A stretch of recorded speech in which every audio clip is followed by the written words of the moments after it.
Mike Hamilton, going to be delivering this TRD Pro 4Runner, still a classic, and not much changes. Like, everything looks the same. Like, they don't, I mean, hopefully soon we're going to get a new redesign and some modernness to this vehicle, but it's one of the ones that still selling extremely well and Toyota doesn't want to mess with. But look at the price of these things now. Man, have they just gone up over the years. I kind of remember these being in the lower 40s when I first started selling in 2015. But now an MSRP on this is $54,415. So, and like really the only things you've got a little bit of Toyota safety sense and some better lighting on the outside, a bigger 8-inch infotainment that supports Apple CarPlay and Android Auto.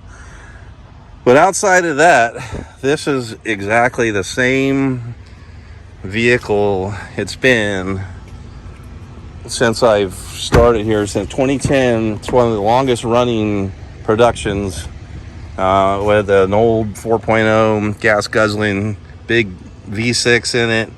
But it's one of the longest running productions that Toyota has currently going.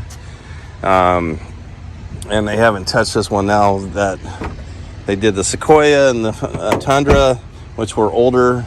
Now this takes over as the oldest vehicle that doesn't have a basic a remake in complete redesign. They've done some refreshes and stuff, but very little things have changed in this vehicle, and it's basically going on 12 years of the same generation of 4Runner in the Gen 5s.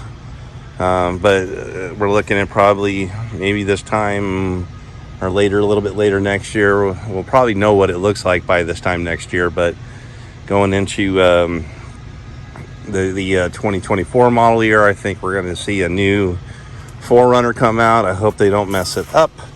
A lot of people get worried about that. It's like a kind of a timeless classic with its design. Still looks good today as it did 10 years ago. And again, we're still running the same engine, powertrain, transmission, body, seating, all that's still the same. But I expect to see this go to a turboed 4-cylinder with probably a 10-speed transmission, as they have to get better fuel economy and a lot better on the emissions of this vehicle. So hopefully they'll have a hybrid version of this that gets real torquey and become a real torque beast and be really good for the off-roading. Again, this is the Toyota's #1 off-road vehicle out of the box. Kind of slightly better than I would say a Tacoma, just based off of it.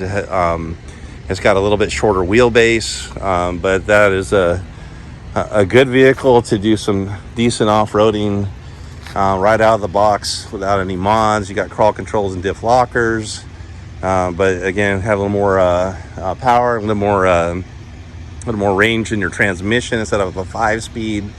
Having like something like an 8 or 10 speed would definitely be a good thing for this vehicle.